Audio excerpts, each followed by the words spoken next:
Hey guys, Charlie here from StogieReview.com. Today I'm coming to you from Newark, Delaware, Cigarette City. I'm joined by the man himself, the legend, Gary Griffith, brand owner of Emilio Cigars. Gary, you know, I saw you briefly down at the show in Orlando, but you know, there wasn't time for us to sort of sync up, so I'm glad that you were able to take a couple minutes with me and talk to me about Emilio and everything else you have going on. So, old friend, it's good to see you again. Good to see you. So, lots of stuff going on, right? So we've got lots of new Emilio stuff on the shelf here. The Drag, the AF Suave. So can you sort of walk us through all the new things that Emilio has come out with that are now, things that we've been hearing about for a while, but are actually, in stock on the shelf? Yeah, the things that are actually out on the shelves now, of course, was the Suave, which is our Ecuadorian Connecticut cigar. Hold it up to the camera. It's an actual cigar with a white band. Yeah. We did pay attention to those nasty bloggers who kept making comments about our packaging, and so we actually made it better looking slightly. So what that cigar is the more milder Connecticut wrapper? It is milder than anything we've done in the past, although it is not a mild cigar. Sure. It's more of a medium-bodied cigar. And we did the tobacco proportioning in such a way that when you get into the smaller ring gauge, your strength builds a little bit, which I think is always kind of a cool thing to do. Right. So not your typical really mild Connecticut shade. No. I wanted to do a nice flavor, smooth cigar that had plenty of flavor, that someone who generally smoked fuller-bodied stuff could enjoy. At let's face it, you get a 105-degree day, you don't want to smoke something with a lot of Ligero in it. Right. You might be smoking in the morning to take advantage of the cooler weather. Exactly. So I just thought it would be a nice fit for experienced smokers, but it's not so overwhelming, for example, that a newer smoker couldn't smoke it as well. Okay. And then we brought out the Drag. It's my first limited edition cigar, and this is kind of a special one. Ta-da! Long time coming. Nasty bloggers, notice better packaging again. Yeah, this is kind of a special thing. It's dedicated to a friend of mine who was Welsh, thus the Welsh theming, who passed away. And a mutual friend of ours is a children's book illustrator. So he did the band design with the Drag, and which I know you always like to do that. Put your finger behind it and push it toward the camera thing. So we got the Drag in there on the band. Yeah, and of course he did use the more pastel colors and stuff, which he would have done with it in a children's book. Sure. But hey, it's his artwork, and we went with it. You also notice we did not include any branding information on the cigar band itself. Oh, so there's no writing at all on it. It's just the picture. No, we thought the artwork could stand on Pretty its distinctive. own. And we kind of wanted this to, the cigar was my contribution and the artwork was Tom's contribution to Ken's memory, so we kind of left it the way it was. Well, yeah, and there's some interesting tobacco in there, isn't there? Yeah, there is. This was, the wrapper is a Colombian Cubanito, which there wasn't an awful lot available to me, which just had this really interesting flavor to it that I'd never experienced before, and I just wanted to find a way of working with it, and I thought a limitado was the right way to use it. Originally, I was not going to do a Corona size, but when I got into grading wrapper, it became obvious that we needed to make a Corona. And so the Drag is going to be, the Drag K is this year's limited edition, and you have plans in the future to do each year there will be a Drag. Okay.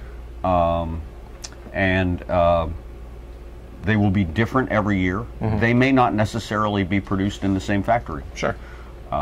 It'll just depend. Basically, what I want to do is find a small batch of really cool tobacco to work with each year and make a limited run of cigars with it, and that'll be the Drag for that year. Excellent. So it'll change up a lot. It'll be dramatically different each time it comes out. And you're going to target like the same kind of time of the year for the release of that, or just or whatever, whenever the my tobacco's ready. standard answer to that: the tobacco drives the process. Exactly. and yeah, while I would like to say I would like to target, the same time of the year, we all know the practical. There may be a year when I don't do a Drag. Sure. Because I don't come across any tobacco that I think is special enough to warrant. And you don't want to, put something bad out there. Yeah. So that's kind of that. And then the only other recent introduction is the new sizes. The Emilio AF1 now comes in Corona. There you go. Which it just really brings out the wrapper flavor really nicely. Excellent, excellent. And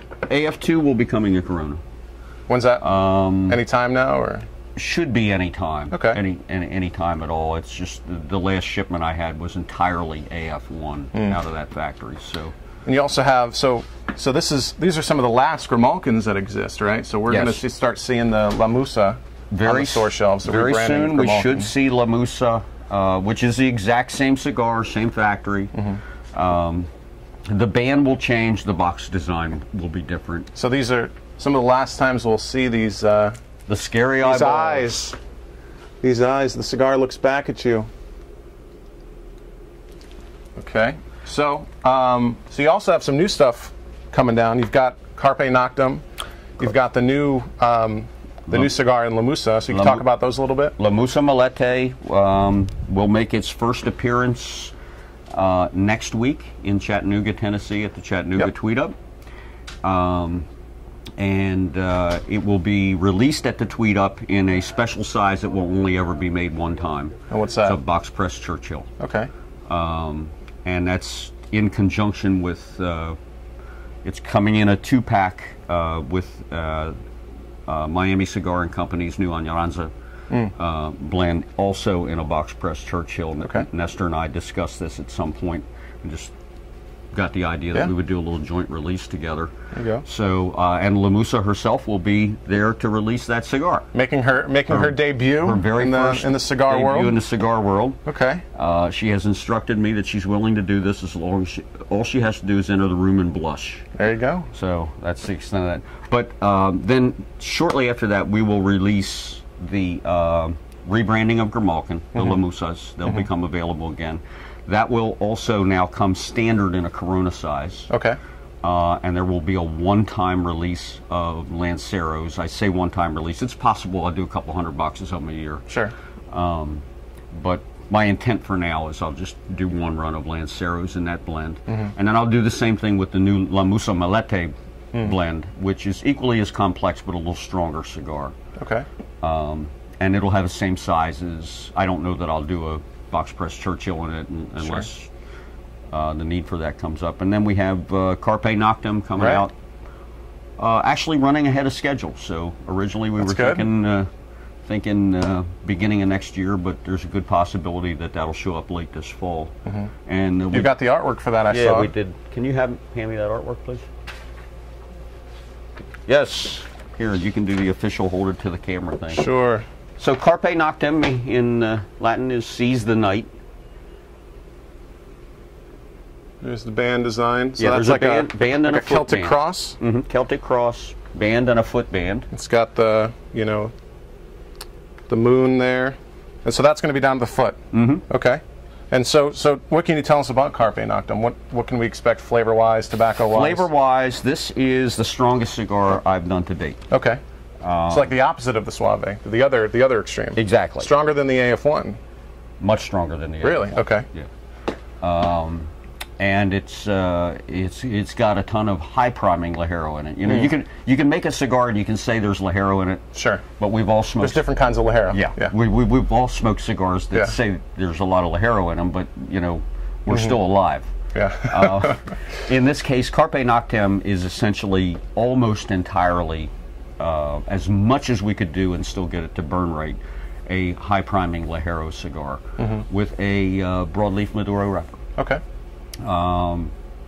In my opinion, very nice flavor. It is intended for the folks that do like powerhouse cigars. Sure. But I didn't want to just have something that was straight strength and no taste, no finish, no complexity. What are you going for in the flavor profile on that one?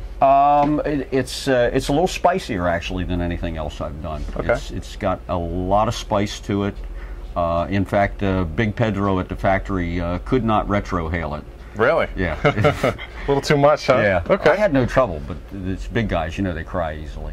And so that'll be coming sometime, hopefully later this year. I imagine Excellent. later this year we'll be seeing Carpe Noctem, and we'll obviously again we'll continue our efforts to pretty up the boxes a little bit. So. Cool.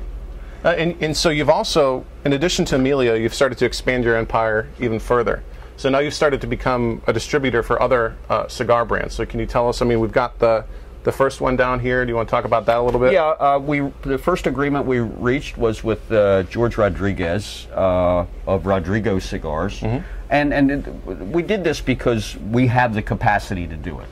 Sure. You know, the folks who also own our retail stores own a big distribution center with a huge walk-in humidor, and it just simply was something we had the capacity to do. Sure. And the stars aligned. Yeah, and George and I were talking, and when I made my trip to Texas, and you know, it just seemed his position in his industry where he works normally has taken up a lot of his time, and he just can't lick stamps and put them on boxes anymore. He doesn't have time for it, and I said, well, we can do that for you. Sure. And then shortly after that, we got some of those right here. Yeah, actually, we've got some of his stuff here. The Rodrigo stuff, and of course he's got the new one coming out here in a few weeks, La Fortaleza. Okay.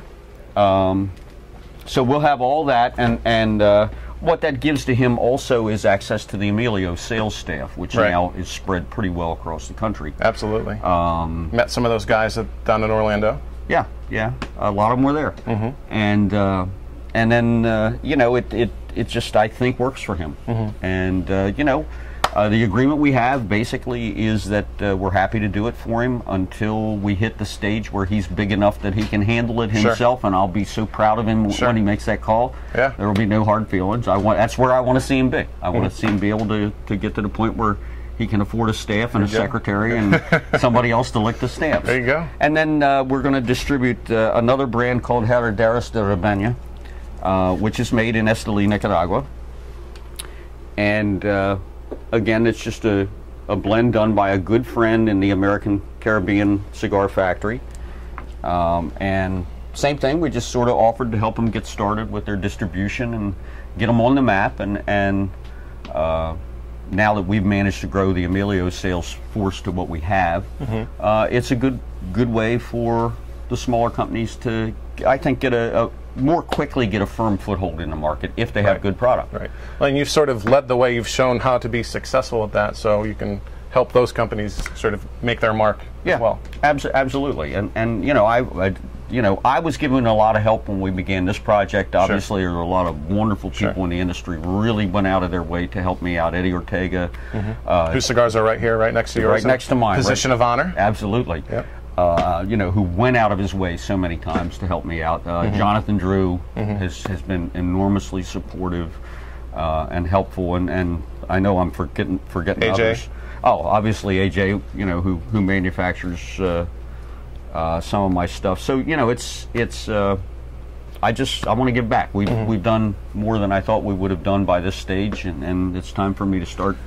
Well, repaying those kinds. So that leads me. That's a nice transition to another thing I wanted to ask you about. So you know, a lot of people know just how active you are on social media, both on the manufacturer side and the retailer side, and so it's really not me. It's my clone. Yeah, exactly. So if only there were two Gary Griffiths, right? So with that and everything, you know, everything you're doing, and you know, did you ever think when you started this, when you started Emilio, that you would be as successful as you are this quickly? I mean, of course you have, you know, everyone has dreams of making it really big, but so quickly that you got to at this point. No, actually we're at a stage now where we're a couple years ahead of where I thought we would be, which is very, very gratifying. But again, we could never have done this without, you know, I've been blessed with very good people. I mean, my national sales manager just almost virtually, Nathan McIntyre, virtually from the first conversation we ever had on the phone. It was just one of those fortuitous things where, I mean, we are an absolute fit. You know, he's a good guy. He's a great young man. Alan Price up in Pennsylvania has done a fabulous job for us. He won the Salesman of the Year award. Yes, yep, yeah, there you go. Yeah. Nice plaque and everything. And you know, the guys have just done a terrific job. We certainly do things a little differently than some of the other companies do. We obviously have a different outlook on the way things should be done. but that comes in part from the fact that, you know, obviously now at 24 stores and soon to be 26 that I manage, and being a brand owner and manufacturer as well, you know, I'm able to look at what will work well for both. Sure. And I think that hybrid way that we do things is in part what's allowed us to do what we've accomplished, because sometimes we know what's best for the retailer in spite of himself. Right. And that's what we want to do. We want to take the lessons we've learned in all these stores as they've evolved over the years and help other retailers be successful. I want to see brick and mortar retailers not just survive but thrive. Right. As do we all. Yeah, and obviously, you know, we've done reasonably well with these stores in the time I've managed them. We've gone from 2 stores to 24, and again soon to be 26. And I believe that we know a little bit about how to do this, and that can be of benefit to other folks. Well, there's that, and having, you know, really great cigars doesn't hurt either. Yeah, that's a big part of the success too. Yeah, and I think I deliberately began that whole process that way. You know, I didn't want to just go make cigars someplace and slap a band on them. Sure. Anybody can do that. Anybody can do that. I wanted to make cigars with the best cigar makers in the world. Because consumers will pay for really good cigars. Absolutely. And so I didn't just want to go someplace and make cigars. I wanted, these are the people I wanted to work with. And I, again, have been very, very fortunate that thus far they've all agreed to work with me that when I've asked, and I think that has a lot to do with it when you're working in very, very good factories with wonderful people. Sure. So we've talked a little bit about, you know, what's sort of on the horizon with Carpe Noctem and that sort of thing. So what other plans do you have going forward? Do you have more, you know, partnerships for the distribution side on the horizon? Do you have other cigars? You've got ideas kicking around in your head? What's next? The voices in my head tell me a lot of things. I'm sure they do. Yeah, we are currently talking to a couple other small new brands who would like us to consider doing their distribution, and we'll see if that works out. As far as for Emilio, obviously we're looking at tobaccos for next year's version of Dreg, should that happen to come together.